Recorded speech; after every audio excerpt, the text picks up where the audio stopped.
Hello and welcome to EduCurious. We have a special guest today, Ashley Cockrell, and she's got so many different perspectives on education from the viewpoint of a parent to working in an elementary school to now she is a law enforcement officer. Thank you for inviting me. So I want to hear a little bit about you, what brought you to your current job in law enforcement, and your story. All right. So it's kind of a weird story that, a lot of people don't realize. Most people think it's a midlife crisis because I'm 44, but it isn't.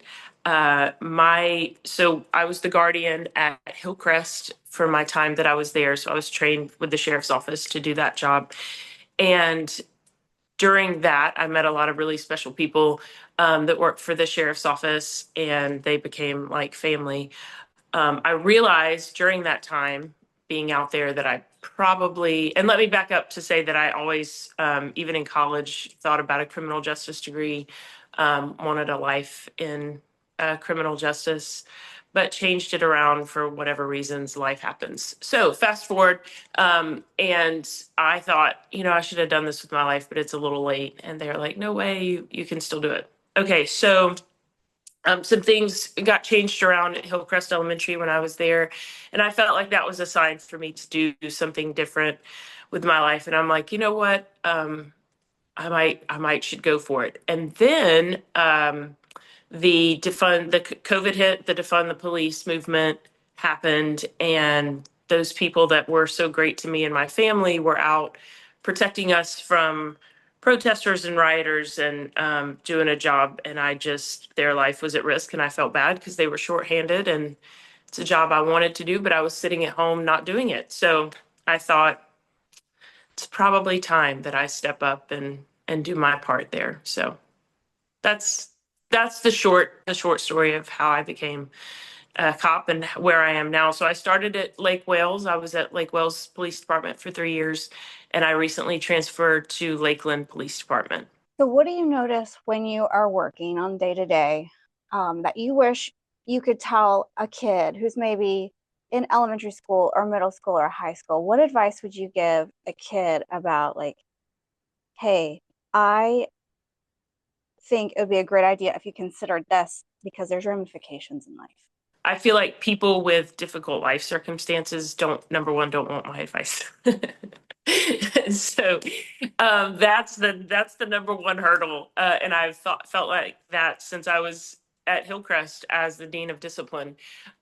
You have to establish a relationship with someone where they respect and care to receive your advice or even think that you're worthy of giving it. So um, that would be on me to do. If I was able to give someone advice, uh, it seems to me in life that the more difficult task and the more difficult choices we make are the ones that are absolutely worth it. Um, and again, I don't want to get in the weeds. And sometimes for me, those decisions are different than of everyone else, obviously. And so when you get into what decisions and what hardships are other people faced with, and what hard decisions do they have to make? Like for me, a hard decision today is I'm not really feeling well, but I do know that I need to get a workout in. Choose the hard thing because it's worth it.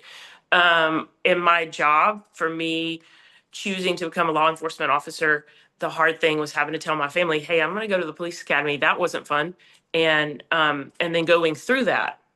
Some people, their hard choice is, does my family eat today or not? And those choices then put you in a different set of, hey, is it easier for me? Yeah, I can go work at Publix, but my kids aren't eating. Not that Publix is a bad job. It was just the first thing I thought of. Sorry. As far as pay scale, or I can sell dope, and in an hour, my kids can have a full meal. That's a whole different set of like hard stuff to do, if that makes sense. So everybody's choices are different, but I would say um, when you choose to just do the easy thing consistently and not the hard right thing, then There, there are, so when I was in college or when I was graduating high school, going to college, my school counselor, Miss Brandis, gave me, it was like one of my favorite graduation gifts. And it was a note card, a 3x5 note card. And on that, she wrote, do the right thing first. And I have written that on a lot of kids' notebooks and little messages to them at school. Do the right thing first. And I think that is a really good motto and a good piece of advice. And it's so simple. Is it the easy thing always? No. But you can't really mess up if you try to do the right thing uh, first and always. But let's just start with the first thing you do is the right thing, you know? So over your lifetime, you have consistently chosen to do the hard thing.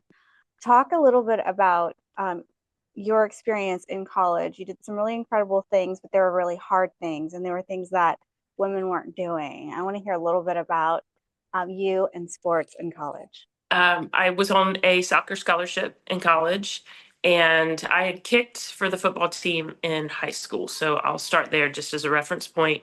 I kicked for 2 years. They didn't have a kicker on my high school football team. So the coaches knew that I was a soccer player and that I was not in season. So they asked, hey, would you come kick for us? And so sure. And then that ended up being a wonderful experience. And I got to meet and know a lot of friends that I wouldn't have typically been on. So it was pretty cool. So then fast forward in college, they needed a backup kicker on the football team. I was already on scholarship, and the coach came to me and asked if I would be willing to give it a try.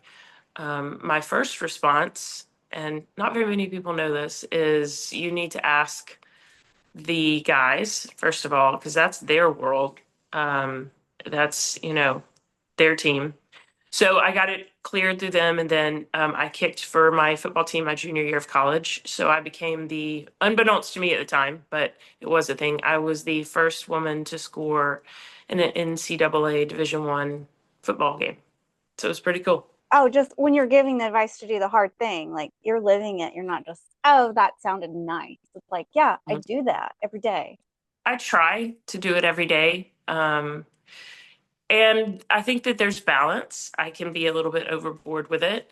Um, my family may wish, can mom skip like a workout and like, I don't know.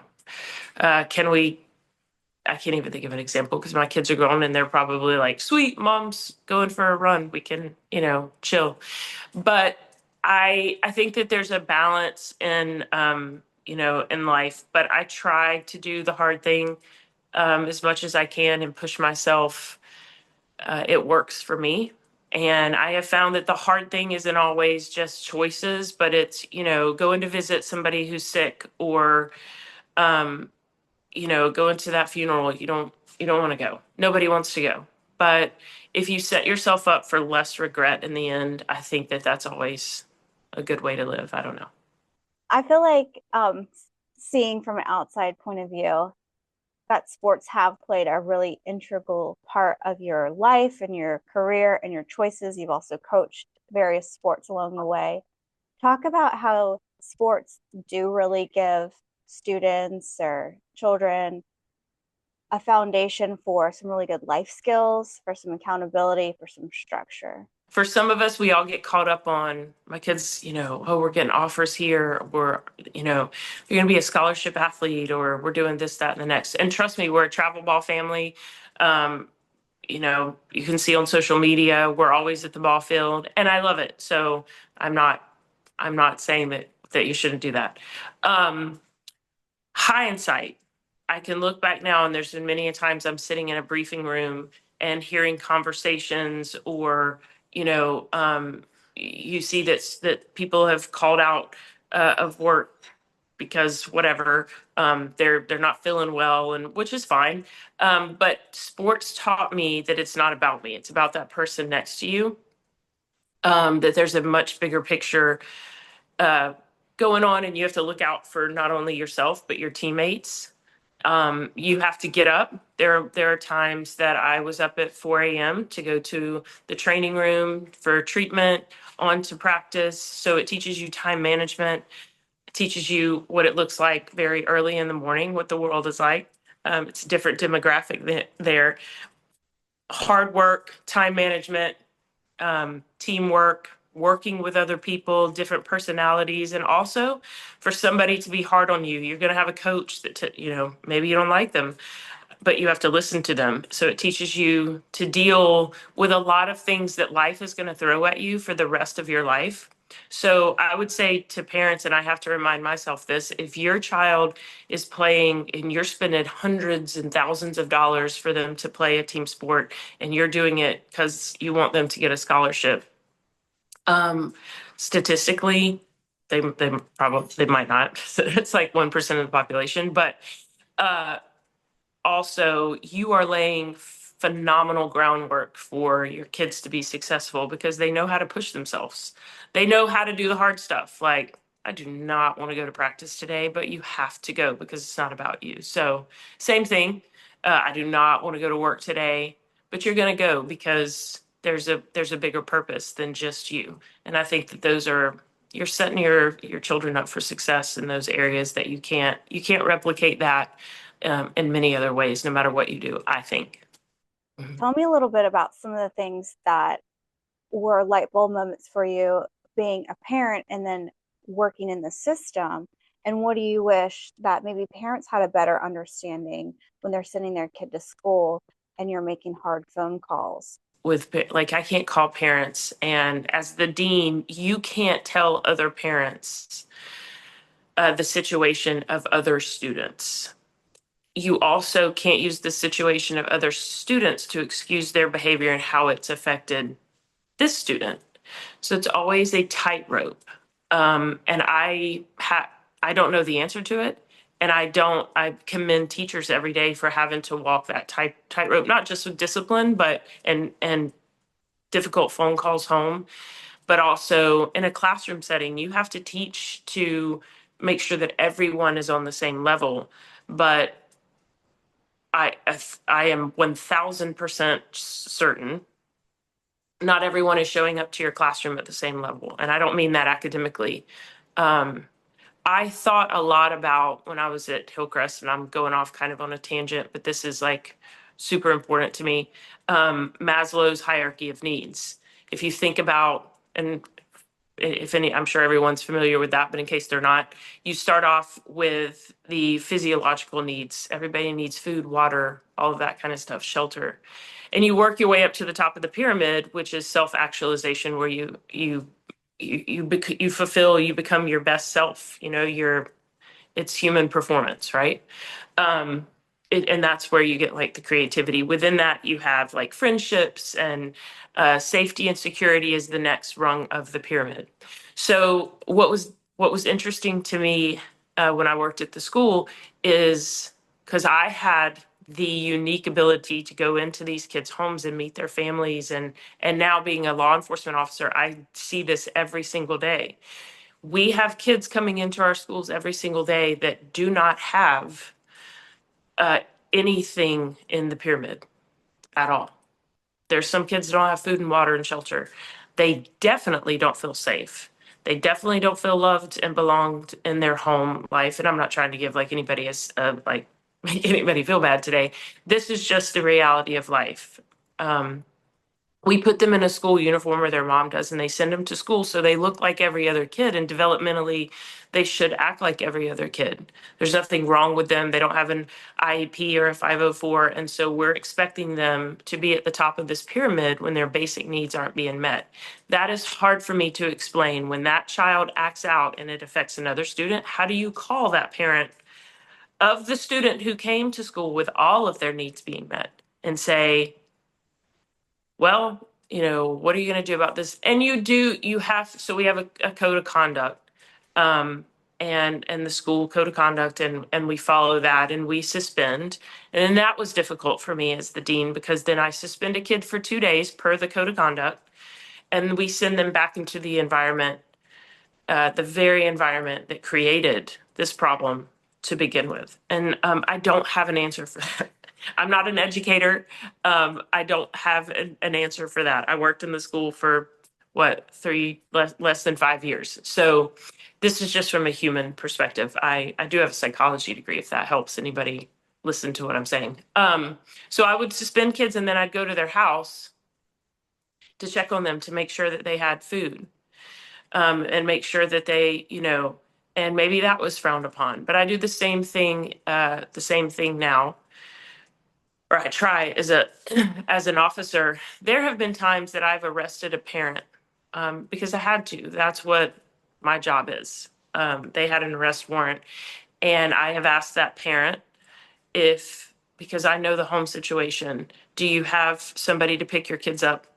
Or will somebody be there to meet them when they get off the bus today? And do you have a plan for dinner? And there have been times that that answer is no. So I hurry and take them over to Winter Haven to the jail. And I get back here and I make sure that those kids have somebody there when they get off the bus and that they have dinner.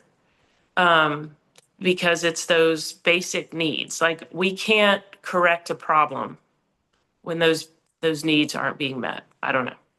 So that was difficult for me, is seeing that huge gap. And I don't know how you fix that in the schools. I don't think it's the school's responsibility, first of all, but I think that it's very present and I don't have an answer.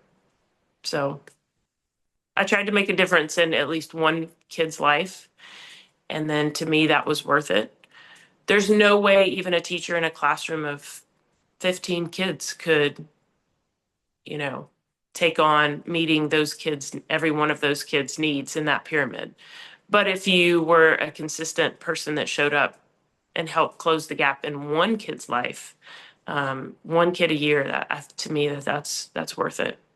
Where do you think this deep empathy and compassion comes from, like within you? I'm not sure. I came from a family that all of my needs were met. Like today, I could call my parents and say, "Hey, I stubbed my toe," and my dad would probably lose sleep tonight. So, um, my my, I definitely don't think it's something lacking. I don't know um, where I get that, but I'm glad that I have it.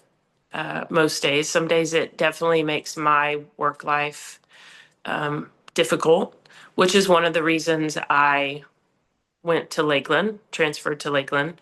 Sometimes working in the city where you live, though it has its wonderful benefits, I love it here. There's definitely parts of the city that people don't see, and so it's difficult to see that and live here. Um, so I don't know the answer to your question. I don't know where I got the heart that I have, but I have gotten used to it, and I am glad now that I have it. When I was younger, my mom used to tell me, "You wear your heart on your sleeve," and I'm not sure I liked it then, but I like it now. I'm getting used to it. Again, do the hard stuff. It's not easy to be. It's easier to say, you know, that person's on my nerves or that person, But if you really, it's harder to say, "What's going on? Why are you?" To a kid in your head, "Why are you such a jerk?" Like, honestly, I haven't said that to their face, but you think it sometimes in these schools. You're like, "What is going on with you?"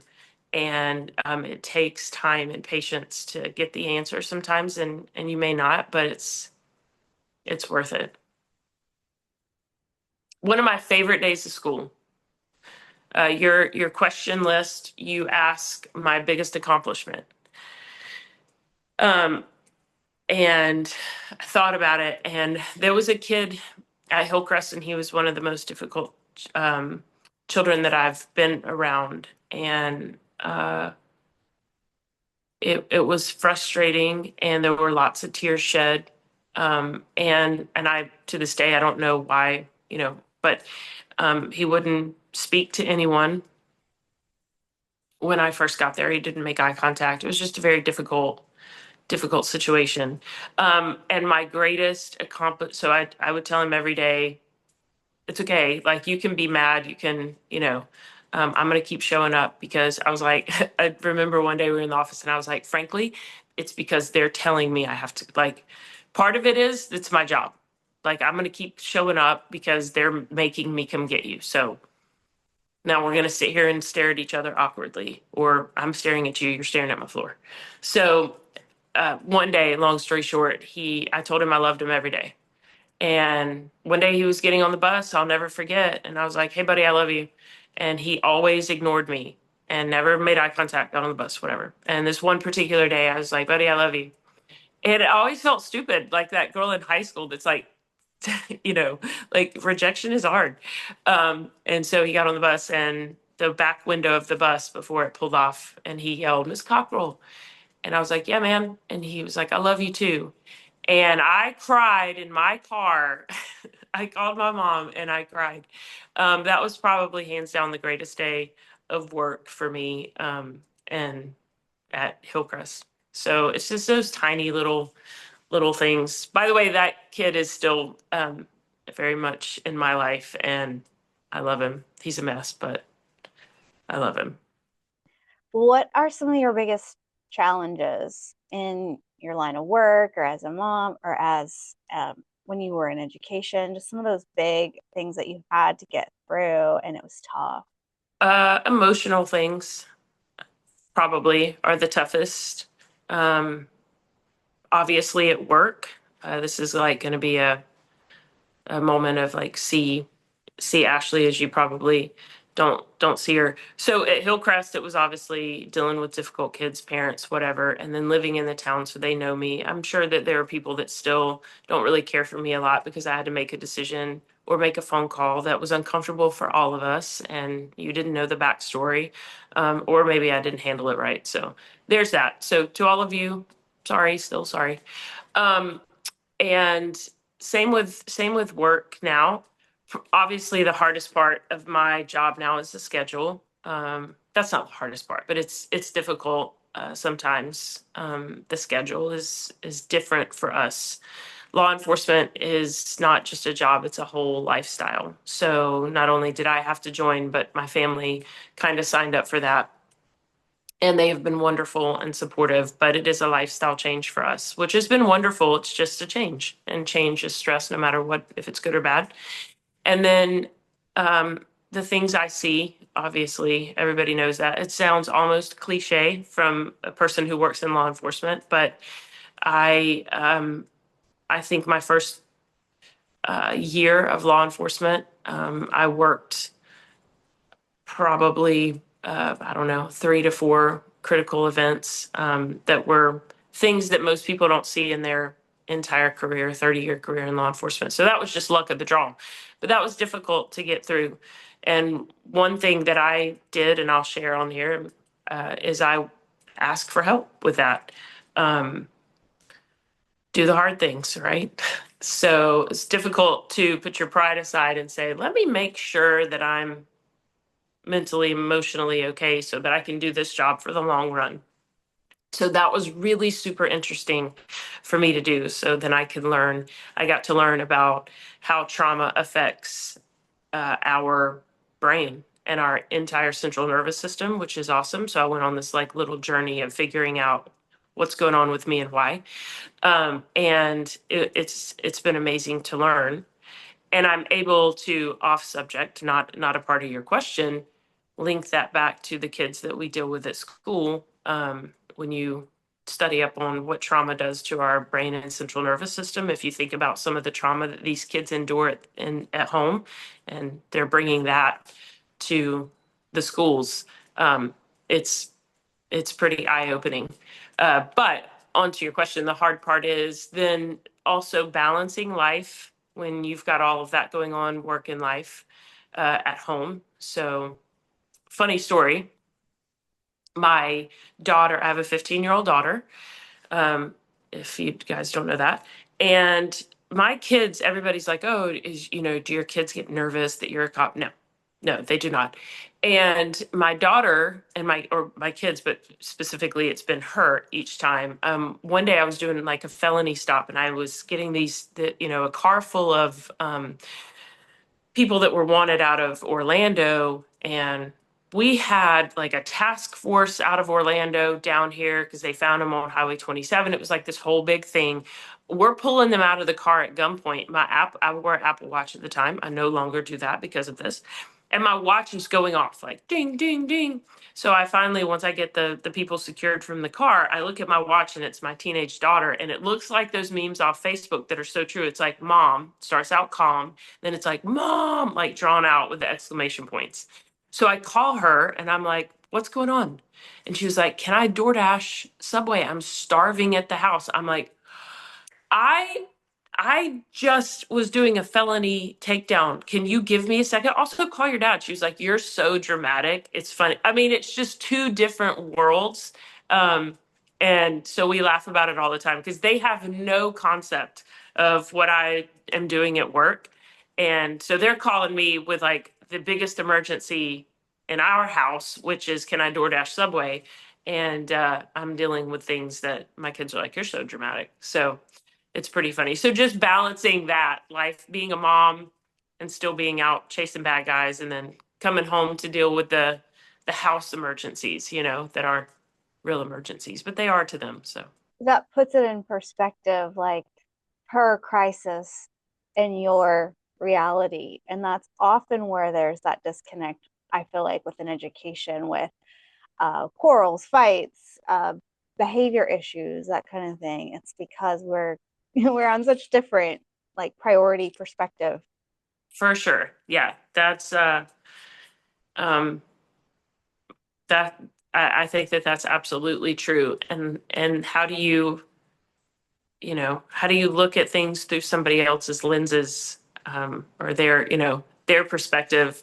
That's a super difficult task when you haven't lived their life. As a cop, I have to do that every call. I'm pulling up to help you with a situation that I have no idea the dynamics of your house. First of all, I'm first trying to assess if I'm safe.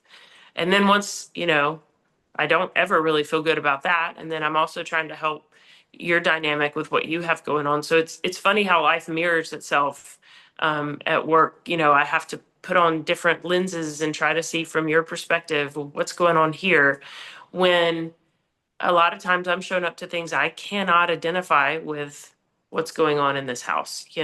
But you have to the best you can. And communication is key. I'm not the best communicator. I find that I get worse at it as I get older, actually, but I don't communicate the best, but I try to listen. So even though I'm not great at maybe talking to everyone, but I try to listen and say, what are the facts? What have you got going on? And then look at clues. Obviously how a person looks, how they dress, and that sounds terrible, but if a kid comes in your classroom and their clothes are dirty every day, um, you're not judging their status. Is everything good at home? So in your personal journey and in your journey with your career, you've talked about discovering different facets about how trauma affects the brain. Tell us a little bit about like some of the things that you've learned that were aha moments. One of the biggest aha moments for me is, well, there's a bunch, but um, the shooting with Max, super traumatic event. And the misconception with trauma is that you are okay. Well, and this is me. Again, I'm not a doctor, and everybody processes trauma different. So, but for me, being okay and not okay with something that happens, but being able to emotionally process that healthy, um, what that looks like is different. And so when someone says I'm okay, and they very well could be. For me, I I was fine to go back to work. I emotionally processed that in a way that I understood that that was my job. Now, I had also come to terms with that, prior to that day, that could be a part of what happens. and that is my job to stand in between. So I think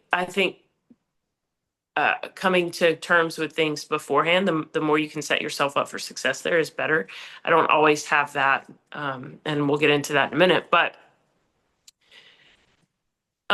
being okay does not mean that your body isn't going to naturally process trauma. Um, you're still going to have the stress. So there's like trauma chemically does things to your brain and your body that it doesn't matter how okay you are. It doesn't mean you need to go see someone. You can, it's helpful. I recommend it. It's awesome. Uh, just to make sure, hey, so that was the aha moment. Am I processing this okay? Are these chemicals, is my body doing what it's supposed to do? Because your body is naturally built to, you know, process emotion chemicals in the way that it does, from what I've gathered. And so for me, it was, is it doing what it's supposed to do? So that it doesn't matter how okay you are with something, So when somebody says, hey, if you see something traumatic, and, you know, I'm fine. And they may be fine and that they don't, need any sort of intervention. But what was interesting to me is your body is still processing chemicals and there's nothing you can do about that. You can't shrug that off. So I started paying attention to my body's physiological responses to traumatic events. And then that way I can kind of take it easy on myself. So I've noticed that, some days if I've lived through something traumatic or seen something super traumatic, depending on what it was, I would pay attention to how it affected me physiological, not just emotionally. And then, so I might be tired. I remember after that situation, I was really tired. Like my body, I felt like I did a really tough workout. So I felt like I don't know if you've ever done like the Murph. I felt like I did the Murph and then for like 3 days, I'm like, my body's just tired. Like I may go for a slow jog, but that's about all I've got in me. So for me, those physiological responses to trauma were interesting to see. I'm okay with it up here emotionally, but it's still your body. So how that relates, I think, to kids when they come to school that say they've seen something that you can't fathom. You and I can't even think of an example, who knows, at home that's traumatic to them. They may be okay with it. They may not need to see the school social worker, but their bodies still chemically are responding to that. So, if you have kids that sleep in class all the time, it could be that they're up playing video games all night, but it could be um, maybe that's chemicals, their body processing, response to something. I don't know, but it does for me. So it was interesting. Also, it affects your immune system. So there was I had to respond to a suicide one night, and my partner and I were the first ones in, and it was a kid who was my oldest son's age. So it was tough. The scene was awful, and it was tough on me just because he, kind of hit close to home. And so we worked that scene, and then afterwards, you know, I did my job. Everything's good, whatever.